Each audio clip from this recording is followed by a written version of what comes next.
Department of Uveitis and Ocular Inflammation at Prabha Eye Clinic and Research Center and Vitala International Institute of Ophthalmology, Bangalore. She was the president of Uveitis Society of India from 2022 to 2025. She has numerous awards including Professor M.M. Joshi Award, IJO Gold Award, APAO Achievement Award to name a few. With 181 peer-reviewed publications and 14 chapters in ophthalmology, she is an invited faculty in 134 national and 75 international meetings. Welcome, ma'am. Thank you so much for the kind introduction, and at the outset I would like to thank Cochin Ophthalmic Club, in particular Dr. Jyoti, for this invitation, and it's always nice to be back in Kerala. The audiences are so receptive, so I'm so happy to be back in Cochin. So this is one of my favorite topics, and I thought I would talk about the work we have done in recent years on this. Now, pediatric uveitis is often, thought of as adult uveitis in small eyes. Unfortunately, it's not true. Though it is rare, it is associated with a disproportionately high visual morbidity, mainly because it occurs in the critical years of visual development in a robust immune setting. And if this is uncontrolled, it can have extended consequences beyond childhood. And they come with unique challenges, diagnostic and therapeutically, and there is still an unmet need in our understanding of this entity. So my talk will be focused on these four predominantly challenges which we encounter in our practice. And let me start with a case. This is a 3-year-old girl who was diagnosed recently with oligoarticular JIA, and as per the rheumatology guidelines was referred for an ocular evaluation.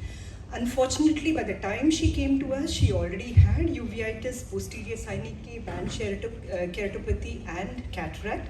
So children are usually pre-verbal and they're not able to detect any subtle visual or communicate subtle visual changes. So most of the time, the uveitis in this group is asymptomatic and they have unique presentations. So the delayed diagnosis is a major challenge in these cases. This is another boy, a 7-year-old boy with JIA-associated uveitis and was on conventional DMARDs. Though his joints were under control, he kept having flares in the eye which was unrecognized and not communicated to the pediatric rheumatologist.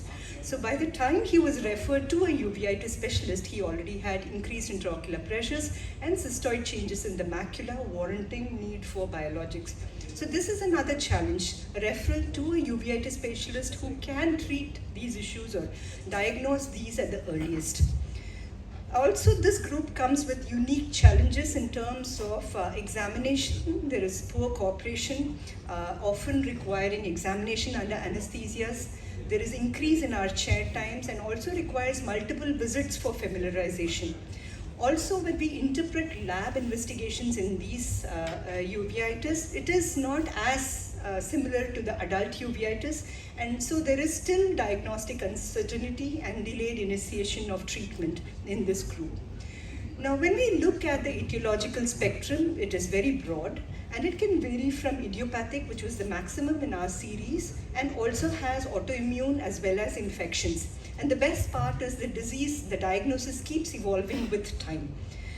So with the advent of newer testing, we are beginning to see newer entities like TINU, BLAU, what we thought earlier as sarcoid, but now they're turning it as BLAU. And so there are new changes which are happening and we are evolving our own diagnosis over a period of time. As a result, in this particular group of uveitis, you do require a strong multidisciplinary team to handle these patients along with you, manage these cases. Also, this group is famous for masquerades, and you can have benign lesions which can masquerade, like in this patient who was referred to me as a choroidal granuloma, or this patient who actually was referred as retinal vasculitis, which turned out to be leukemia. So you can have both benign as well as malignancies, and malignancies can be life-threatening if it is not diagnosed earlier. Again, this group comes with unique treatment challenges. Steroid dependence is very high. In addition to cataract and glaucoma, we do see growth suppression, a lot of infections in this group, and hormonal disturbances, to name a few. So it is very essential to start these patients on steroid-sparing immunomodulatory therapy as early in the course as possible. Unfortunately, what happens is there's a lot of reluctance to start early, both from the parent as well as the treating physician. And I don't blame them because there is limited pediatric specific clinical trial data. Again, in this group, monitoring is a challenge, and we all know that long duration of therapies is required in this group, thereby increasing the financial burden, especially if these patients are started on biologics. Also, the risk of infections is very, very high. So when we treat these patients, our therapeutic decision should always be a balance between disease suppression with long-term safety. Let's look at a few examples. So this is a patient with JIA, and I would say that this is one disease which has done remarkably well in recent years. So this is our unpublished data, which has just got accepted in IJO, where we looked at 44 cases of JIA-associated uveitis in a cohort of 276 patients with JIA. And what is very interesting is nearly 43% received biologics in this series. And we noticed that children with BSK needed a longer duration of systemic immunomodulation. This was very significant. And those who presented with poor vision at presentation and structural complications like occlusio pupillae, BSK, cataract, glaucoma, and CME always needed a combination conventional DMARDs or biologics, and this was significant. What is interesting is only 75% had to continue till the last follow-up, which was at least 5 years, and only 11% attained remission, and systemic therapy could be stopped. So this is one subset where our goal is there should not be any inflammation. Ironically, there is another subset of pediatric uveitis, which is sparse planitis, where we still don't know what is the optimal endpoint of therapy. Do we still base our treatment on fluorescent leakages in these cases, or do we look at just the vision and the OCT? So this is something, hopefully in the future we will have more results. I would just like to share this case. This is a young girl, around 8 years when she came to us, and she had failed conventional DMARDs. She had adalimumab, she had infliximab, and then when she met me, she was on tocilizumab. And she had a vision of 6/6 with this amount of leakage, practically a quiet eye clinically, except on the fluorescent angiogram. So the parents were wondering why we were putting her through such a array of immunomodulation. And to her horror, she also developed severe bronchitis and a consolidation patch in the lung as well. At this point of time, when they came to me, I said, let's stop everything and we'll just put her on azathioprine once the antibiotics settle down. Interestingly, everything settled down with just azathioprine.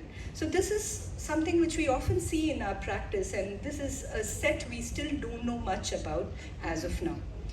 Again, in addition, despite treating them optimally, this particular group is susceptible to quite a bit of unique complications, amblyopia being one, which has to be looked into very early in the course.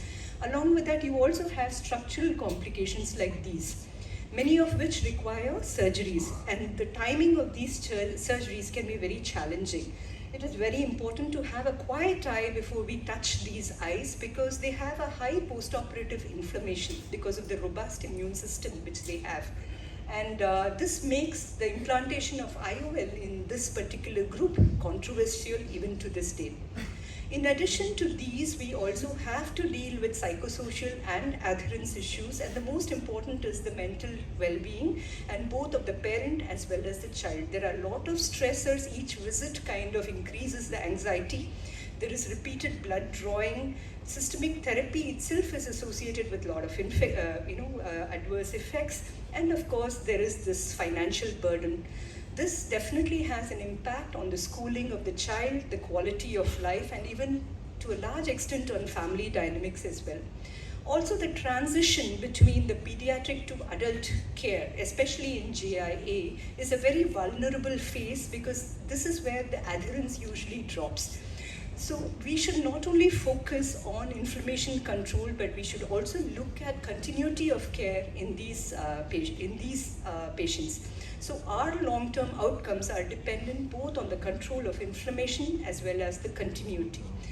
So finally, my take-home for the audience will be pediatric uveitis has a very good visual prognosis, especially if it is detected early through vigilant screening, especially in cases with JIA. And you have to start steroid-sparing therapy as early as possible in the course. Close multidisciplinary collaboration with holistic approach is the key, and there should be a structured long-term follow-up into adulthood in these eyes.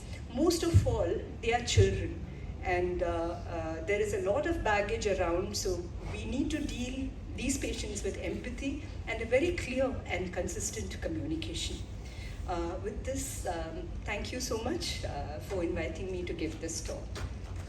Thank you so much, ma'am. It was very insightful talk. Next, we have case presentations. The first case is when steroids fail.